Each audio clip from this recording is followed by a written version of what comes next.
आज हम आपकी पुस्तक व्यवसायिक अध्ययन भाग 2 का अध्याय 9 यानी व्यवसायिक वित्त का तीसरा भाग देखने जा रहे हैं। इसके पिछले दोनों भागों में आपने मेरे साथ व्यवसायिक वित्त के महत्व को, उसके अर्थ को, उसके अंदर आने वाले निर्णयों, प्रबंधन आदि सभी के बारे में विस्तार से चर्चा की है। अध्याय के पिछले भाग में हमने अंत में बात की थी पूंजी संरचना की। आपको याद होगा, मैंने बताया था कि पूंजी संरचना अर्थात व्यवसाय की पूंजी में ऋण और समता पूंजी का जो मिश्रण है वह किसी भी व्यवसाय के लिए कितना जरूरी होता है।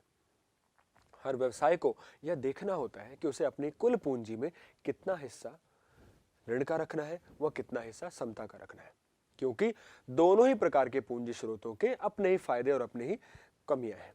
हम इन दोनों ही प्रकार के निधि स्रोतों ऋण और समता को निर्धारित करने में जो कारक हमें देखने चाहिए उन पर विस्तार में आगे चर्चा करेंगे।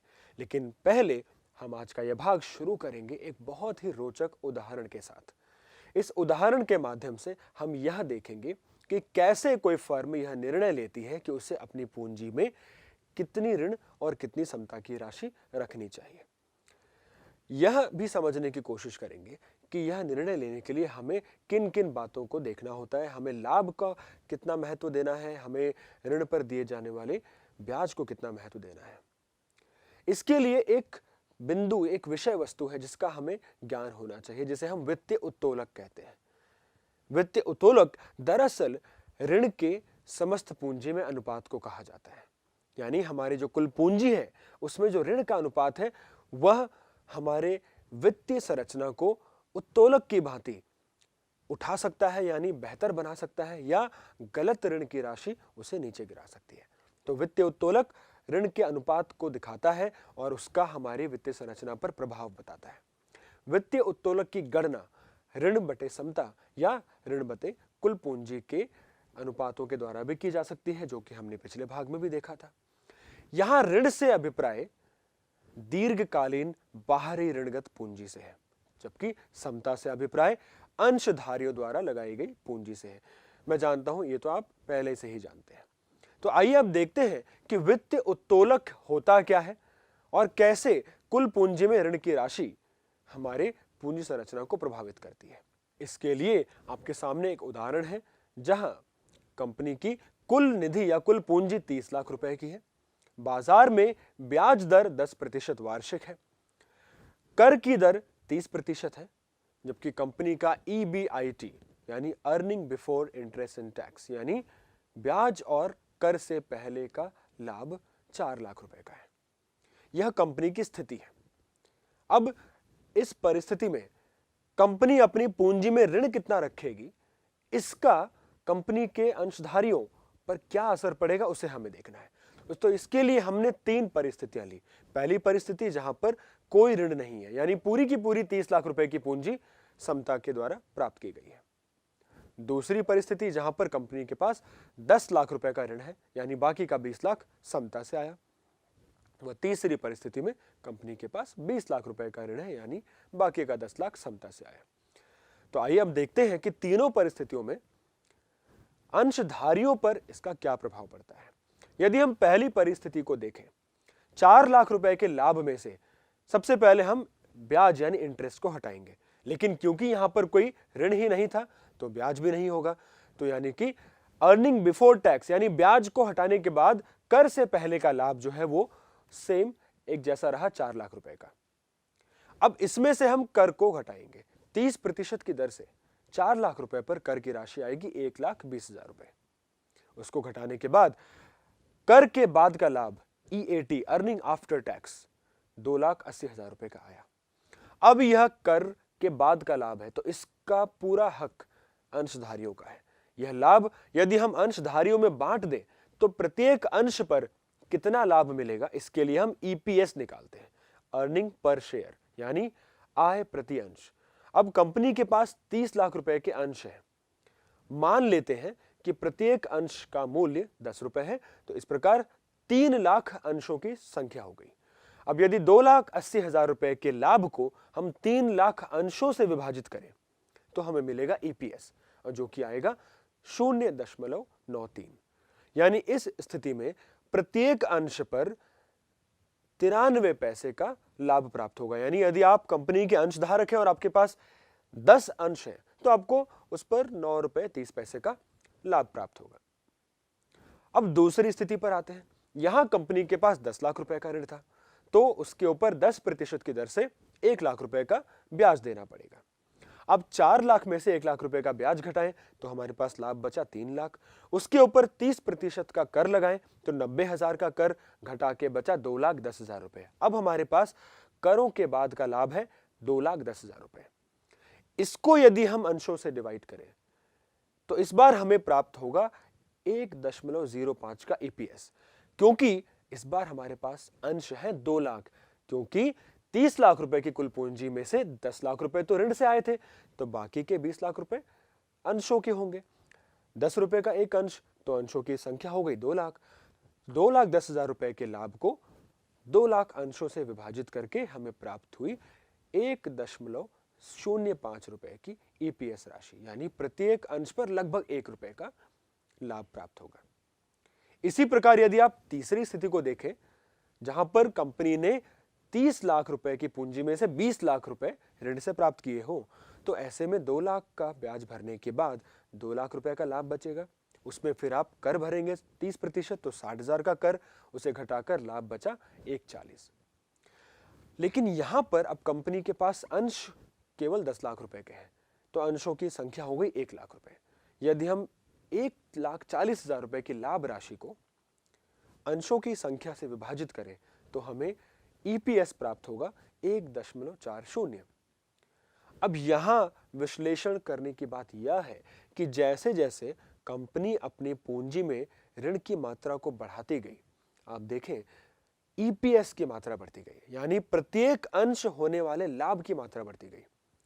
यानी हम कह सकते हैं कि ऋण बढ़ने से फायदा किसे हुआ? जो भी अंशधारी थे उन्हें हुआ, उनका प्रति अंश लाभ ईपीएस बढ़ते गया।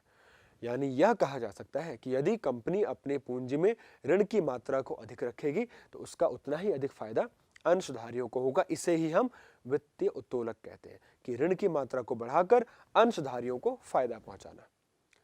लेकिन ऐसा तब होगा जब कंपनी के पास पर्याप्त लाभ है। यदि हम एक दूसरी परिस्थिति लें जहां सब कुछ पहले जैसा रखें, सिर्फ लाभ की राशि को कम कर दें।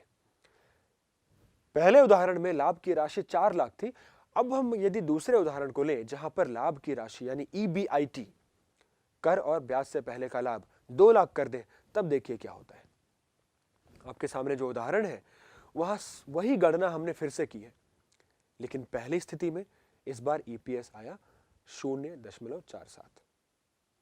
दूसरी स्थिति में ईपीएस आया 0.35, जबकि तीसरी स्थिति में कोई भी ईपीएस नहीं आया, क्योंकि तीसरी स्थिति में कंपनी के पास 2 लाख रुपए का जो लाभ था उस पर कंपनी को ब्याज देने में ही 2 लाख लग गए, क्योंकि तीसरी स्थिति में कंपनी के पास 20 लाख रुपए का ऋण था जिसपे 10% के दर से 2 लाख का ब्याज बना, तो उसके बाद कोई लाभ बचा ही नहीं, तो ईपीएस भी कुछ नहीं आया।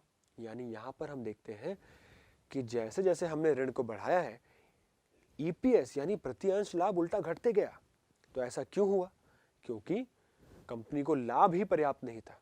दोनों उदाहरणों का सार यह निकल कर आता है कि यदि कंपनी की स्थिति अच्छी है, कंपनी के पास लाभ अच्छा है, तो कंपनी ऋण की मात्रा को बढ़ाने का सोच सकती है। इसके लिए कंपनी को लाभ के अनुपात को ब्याज दर की राशि से तुलना करनी पड़ती है। पहले उदाहरण में कंपनी की जो कुल पूंजी थी, जो कुल निवेश था 30 लाख रुपए का, उस पर कंपनी ने 4 लाख रुपए का लाभ कमाया, जो कि करीब 13% का आता है, जो कि ब्याज दर के 10% की राशि से अधिक था। यानी लाभ का दर, जिसे हम निवेश पर प्रतिफल दर भी कहते हैं, वो ब्याज दर से अधिक था। दूसरे उदाहरण में कंपनी का 2 लाख रुपए का लाभ यदि आप निवेश पर प्रतिफल अनुपात से निकालें, जिसमें आप 2 लाख के लाभ को ऊपर रखें, पूंजी यानी 30 लाख को नीचे रखें, तो प्रतिशत आएगा करीब 6 से 7% के बीच में। यहां पर ब्याज दर है 10% और लाभ है 6-7% का, यानी हमें ब्याज दर से कम लाभ हो रहा है। ऐसे में यदि हम ऋण को बढ़ाते हैं तो हमारे अंशधारियों को उल्टा नुकसान होगा। तो अब नतीजा यह निकल कर आता है कि यदि कंपनी की स्थिति इस प्रकार की है कि उसके लाभ का दर यानी निवेश पर प्रतिफल दर ब्याज दर से अधिक है तो उसे अपनी पूंजी में समता के मुकाबले ऋण अधिक रखना चाहिए। इससे फायदा अंत में समता अंशधारकों को ही होगा। और यदि कंपनी की निवेश पर प्रतिफल दर ब्याज दर से कम है तो उसे पूंजी में ऋण को कम रखना चाहिए ताकि अंशधारकों को नुकसान ना हो। यह दोनों बातें अंततः हमारे प्रारंभिक उद्देश्य से जुड़ी हुई हैं। हमें अपना वित्तीय प्रबंधन इस प्रकार करना होता है कि उससे हमारे अंशधारकों को अंततः संपदा में वृद्धि होकर मिले, जो कि हमारे वित्तीय प्रबंधन का प्रमुख उद्देश्य है। तो आशा करता हूं इन उदाहरणों से आप यह समझ पाए होंगे कि एक कंपनी को अपनी पूंजी में कब ज्यादा ऋण रखना है और कम कब रखना है। अब आइए इसी बात को और मजबूत करने के लिए और अपनी समझ को और विकसित करने के लिए पूंजी संरचना को प्रभावित करने वाले कुछ मुख्य कारकों पर चर्चा करें। सबसे पहला कारक है रोकड़ प्रवाह स्थिति। यदि एक कंपनी के पास रोकड़ प्रवाह अच्छा है, यानी हमारे पास कैश का फ्लो अच्छा है, हमें नगद की रोकड़ की दिक्कत नहीं होती, तो ऐसे में हम ऋण रखने के बारे में सोच सकते हैं, क्योंकि हम जानते हैं कि ऋण रखने पर एक तो हमें सालाना ब्याज भुगतान के लिए पैसों की आवश्यकता पड़ेगी और फिर आगे जाके ऋण को भुगतान करने के लिए भी पैसे चाहिए होंगे। ऐसे में यदि हमारे पास रोकड़ की स्थिति नहीं है अच्छी, हमारे पास कैश ही नहीं है, तो हम ऋण के बारे में सोच भी नहीं सकते। यदि कैश की स्थिति अच्छी है तो हम ऋण रखने का सोचेंगे। दूसरा कारक ब्याज आवरण अनुपात, ICR यानी इंटरेस्ट कवरेज रेशो। ब्याज आवरण अनुपात से तात्पर्य है कि कंपनी का ब्याज तथा कर काटने से पूर्व का जो लाभ है वह ब्याज की मात्रा से कितने गुना अधिक है। यानी जो हमें ब्याज देना है उसे देने के लिए जो लाभ हमें चाहिए, क्या हमारे पास वह लाभ पर्याप्त है। इसके लिए हम एक अनुपात का सहारा लेते हैं। इस अनुपात का सूत्र है EBIT यानी ब्याज और कर से पहले का लाभ बटे ब्याज। इसके अनुसार हम यह देख पाएंगे कि जितना हमें ब्याज भरना है उसके कितने गुना हमारे पास लाभ है। जितना अधिक यह अनुपात उतनी अधिक हमारी स्थिति। यानी यदि हमारा यह अनुपात अच्छा है तो हमें यह पता लग जाएगा कि हम ब्याज आसानी से भर पाएंगे, तो हमें ऋण रखने में भी कोई समस्या नहीं होगी। जबकि यदि यह अनुपात कम है तो हमें ब्याज देने में दिक्कत होगी, तो हमें ऋण से बचना चाहिए। इसके अलावा एक और अनुपात है जो है निवेश पर आय, जिसकी मैंने पहले भी चर्चा की कि हमारी निवेश पर कितनी आय हमें मिल रही है, वो बहुत ही महत्वपूर्ण कारक है। यदि हमारी निवेश पर आय कम है और ब्याज दर अधिक है तो हमें ऋण से बचना चाहिए। इसके अतिरिक्त ऋण की लागत भी हमें देखनी होगी, क्योंकि ऋण जब हम लेते हैं तो ऋण पर हमें ब्याज देना पड़ता है।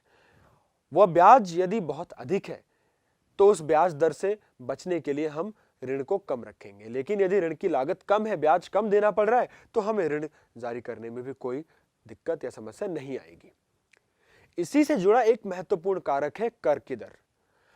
कर की दरों का ध्यान इसलिए रखना चाहिए क्योंकि ऋण पर जो हम ब्याज देते हैं वह ब्याज हमारे कर को कम करने में सहायता करता है, क्योंकि उस ब्याज को एक खर्च के रूप में दिखाकर हम कर के लिए उपलब्ध राशि को कम कर सकते हैं, जिससे हमें कर का भुगतान कम करना पड़ेगा।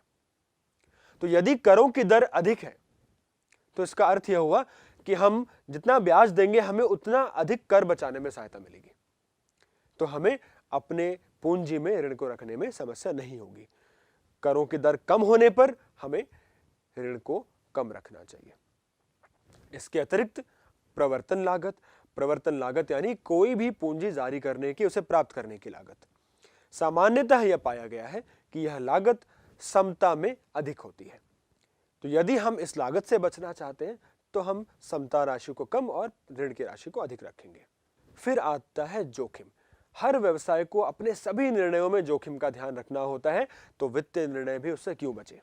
जोखिम बहुत ही महत्वपूर्ण चीज है। जोखिम में हम दो तरह के जोखिम देखते हैं। पहला वित्तीय जोखिम। वित्तीय जोखिम से तात्पर्य उस अवस्था से है जब कोई कंपनी अपने निश्चित वित्तीय व्ययों यानी ब्याज का भुगतान करने में असमर्थ है। यानी यदि हम ऐसे स्थिति में हैं जहां हमें जोखिम है कि हम वित्त पर ब्याज भी नहीं दे पाएंगे, तो यह जोखिम भरी स्थिति कहलाएगी। इन वित्तीय जोखिमों के अतिरिक्त व्यवसायों को संचालन जोखिम भी होता है, जिन्हें हम व्यवसायिक जोखिम के नाम से जानते हैं। इसका अर्थ होता है कि हम अपने व्यवसाय के अन्य खर्चे, जो अन्य स्थिर खर्चे हैं, उन्हें हम दे पाएंगे कि नहीं। कुल जोखिम दोनों प्रकार के जोखिमों को मिलाकर बनता है। यदि किसी फर्म की व्यावसायिक जोखिम दर नीची है तो हम ऋण का उपयोग कर सकते हैं, लेकिन यदि हमारे व्यावसायिक जोखिम पहले से अधिक है, उस पर हम यदि वित्तीय जोखिम भी डाल दें तो वो दोहरा जोखिम हमारे व्यवसाय के लिए सही नहीं रहेगा। इसके अतिरिक्त लचीलापन भी देखना पड़ेगा।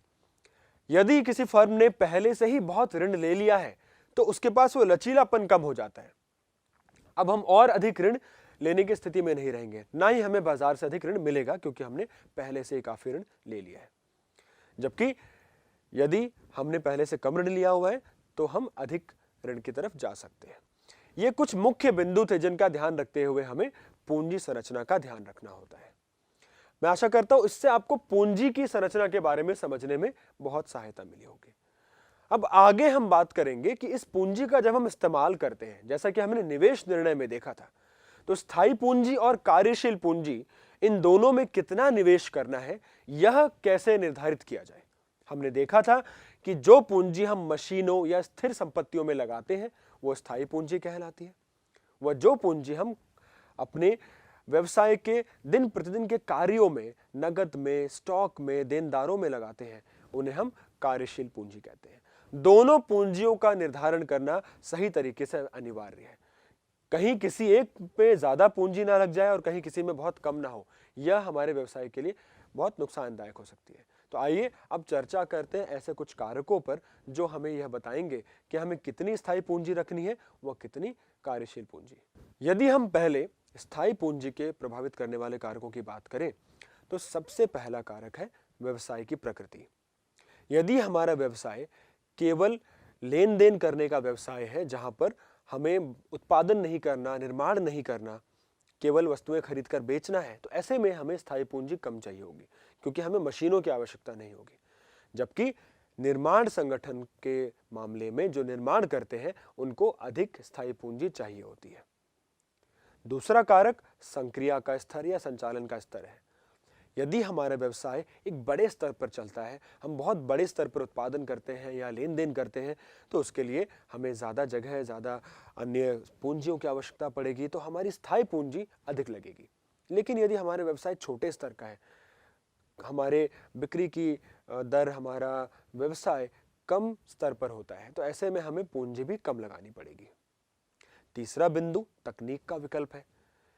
अब हम जानते हैं कि व्यवसाय के लिए दो प्रकार की तकनीकें होती हैं, पूंजी प्रधान तकनीक व श्रम प्रधान तकनीक। यदि कोई व्यवसाय पूंजी प्रधान तकनीक को चुनता है तो वहां पर उसे अधिक लागत लगेगी, क्योंकि उसमें फिर अधिक मशीनों की आवश्यकता पड़ती है।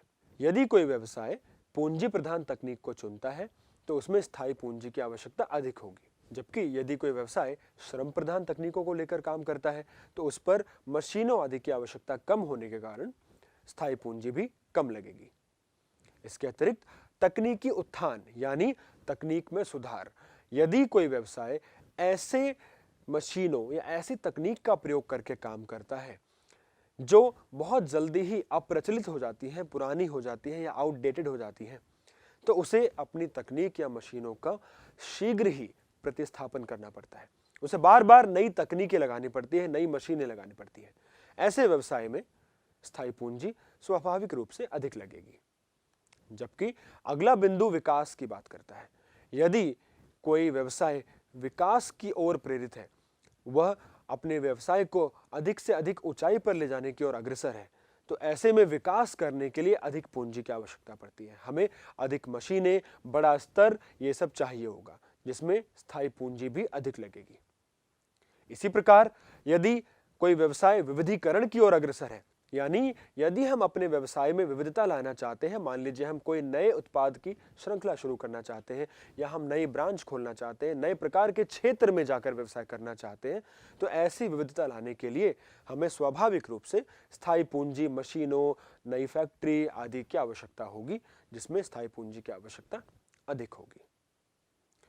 इसके अतिरिक्त वित्तीय विकल्प, यानी यदि हमें कोई मशीन चाहिए, मान लीजिए, उस मशीन को खरीदने के लिए हमारे पास सामान्यतः दो विकल्प होते हैं। या तो हम सारा पैसा खुद लगाएं या हम उसे किश्तों पर या पट्टेदारी पर लें। यदि हमारे पास पट्टे का विकल्प है, यानी हम किश्तों आदि पर ले सकते हैं, तो फिर हमें एक मुश्त बहुत बड़ी राशि का भुगतान नहीं करना पड़ेगा। ऐसे में हमारी स्थायी पूंजी कम लगेगी। लेकिन यदि हमारे पास ऐसे वित्तीय विकल्प नहीं है, तो हमें बड़ी बड़ी मशीनें खुद खरीदनी पड़ेंगी और ऐसे में हमें अधिक स्थायी पूंजी लगानी पड़ेगी। इसी प्रकार सहयोग का स्तर भी एक महत्वपूर्ण बिंदु है। कई बार कुछ कंपनियां अपनी स्थायी पूंजी जैसे कुछ मशीनों आदि को मिलकर खरीद लेती हैं या मिलकर इस्तेमाल करती हैं। ऐसे में प्रत्येक कंपनी द्वारा लगने वाली राशि कम हो जाती है। जैसे कि कई बार ऐसा पाया गया है कि कुछ बैंक अपने एटीएम आपस में साझा करते हैं। एक ही एटीएम से अलग अलग बैंक काम कर सकते हैं, तो ऐसे में उनकी उस एटीएम को स्थापित करने में लगने वाली राशि भी कम लगेगी। तो यदि ऐसा सहयोग संभव है तो हमें स्थायी पूंजी कम लगानी पड़ेगी, नहीं तो स्थायी पूंजी में निवेश अधिक करना पड़ेगा। तो इस प्रकार इन सभी कारकों का ध्यान रखते हुए हम यह निर्धारित करते हैं कि हमें अपनी स्थायी पूंजी में कितना पैसा लगाना है, इसमें निवेश अधिक होगा या कम होगा। ठीक उसी प्रकार हमें कार्यशील पूंजी का भी ध्यान रखना होता है। जैसे कि मैंने कहा, कार्यशील पूंजी में रोकड़, विक्रय योग्य प्रतिभूतियां, प्राप्य बिल, देनदार आदि आते हैं। हमने इन चीजों में कितना पैसा लगाया हुआ है, हमारे स्टॉक में कितना पैसा लगा हुआ है, यह हमारी कार्यशील पूंजी कहलाती है। कार्यशील पूंजी में बहुत ज्यादा पैसा लगाना भी व्यर्थ होता है, क्योंकि यदि हमारे पास स्टॉक, रोकड़ आदि बहुत ज्यादा पड़ा है और उसका उपयोग नहीं हो रहा है, तो वो व्यवसाय की अकुशलता को दर्शाएगा। बहुत कम पूंजी होगी तो हमें अपने दैनिक कार्यों में भी दिक्कत आएगी, इसलिए इसका भी एक संतुलन बना लेना अनिवार्य है। तो हमें यह देख लेना चाहिए कि किन बातों पर यह निर्भर करेगा कि कार्यशील पूंजी कितनी होगी। इसमें भी सबसे पहला बिंदु व्यवसायिक प्रकृति का है। जो व्यवसाय निर्माण के कार्य में होते हैं, उन्हें कच्चा माल, स्टॉक आदि अधिक रखना होता है। इनमें कार्यशील पूंजी भी फिर अधिक चाहिए होती है। जबकि इसके विपरीत जो व्यवसाय केवल लेन देन करते हैं, वहां तुलनात्मक रूप से कार्यशील पूंजी कम लगती है। फिर दूसरा बिंदु भी सेम है, संचालन का स्तर।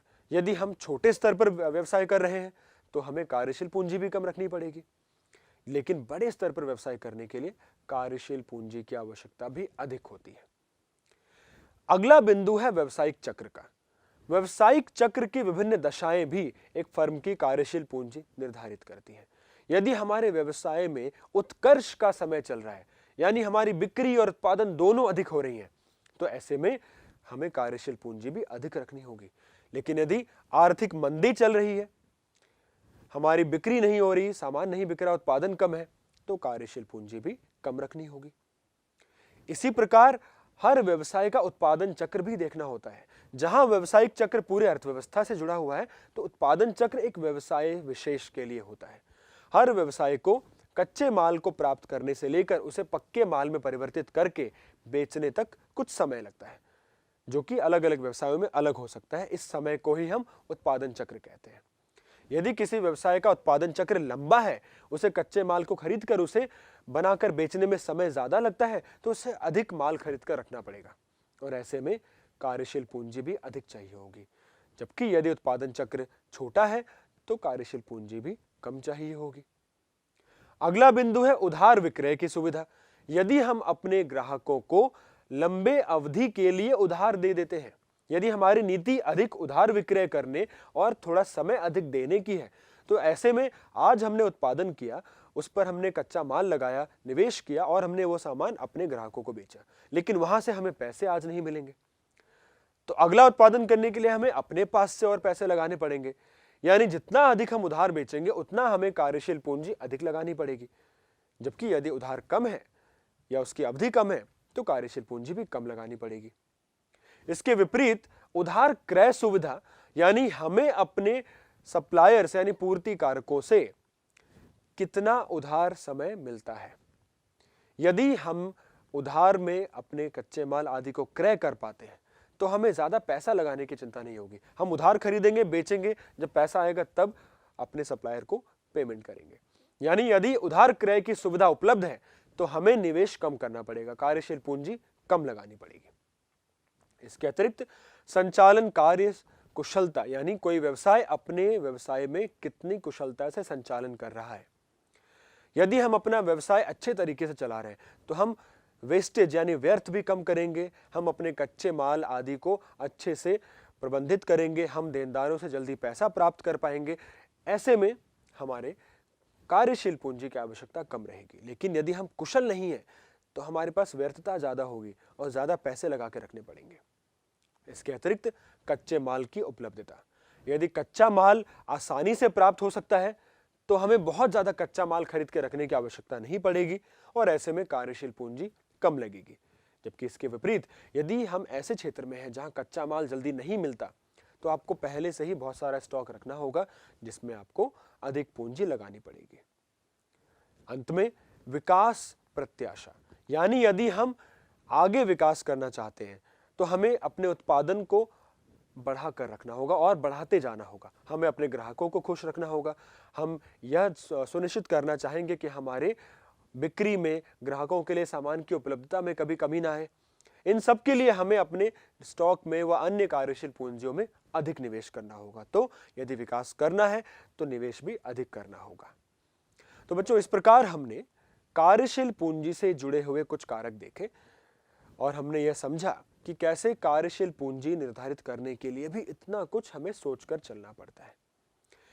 यह सब देखकर और आज के इस पूरे भाग को पढ़कर आप यह तो समझ गए होंगे कि वित्त का प्रबंधन, उससे जुड़े निर्णय, चाहे वो पूंजी से जुड़े निर्णय हो या निवेश से जुड़े निर्णय, ये बहुत सरल नहीं होते। इनके लिए बहुत सारी बातों का हमें ध्यान रखना होता है और बहुत सोच समझकर ये कदम उठाने पड़ते हैं। मैं आशा करता हूं कि ये जो पूरा अध्याय हमने आपको पढ़ाया, इससे आपकी व्यावसायिक वित्त के बारे में ना केवल समझ बढ़ी होगी बल्कि आपको यह रोचक भी लगा होगा कि कैसे एक व्यवसाय अपने वित्त को इतनी सारी बातों का ध्यान रखते हुए प्रबंधित करता है या मैनेज करता है। इस अध्याय के तीनों भागों में हमने व्यावसायिक वित्त के अर्थ, महत्व, उसके निर्णयों, नियोजन आदि से लेकर पूंजी संरचना व पूंजी के निवेश से जुड़े कारकों पर विस्तार में चर्चा की है। मैं आशा करता हूं कि यह पूरा अध्याय आप अच्छे से समझ पाए होंगे। आज के इस भाग में व इस अध्याय में इतना ही। धन्यवाद।